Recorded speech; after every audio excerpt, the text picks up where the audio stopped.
سوال: جنت کے دو درجوں کے درمیان کتنی مسافت ہے؟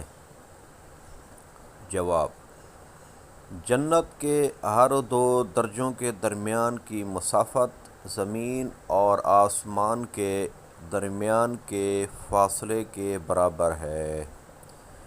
ترمذی کتاب صفۃ الجنہ جلد 4 صفحہ نمبر 238۔ سوال: جنت کا ایک درجہ اپنے اندر کتنی وسعت رکھتا ہے؟ جواب: حدیث پاک میں ہے کہ اگر تمام عالم ایک درجے میں جمع ہوں تو وہ سب کے لیے وسیع یعنی کشادہ ہے۔ ترمذی کتاب صفۃ الجنہ جلد 4 صفحہ نمبر 239۔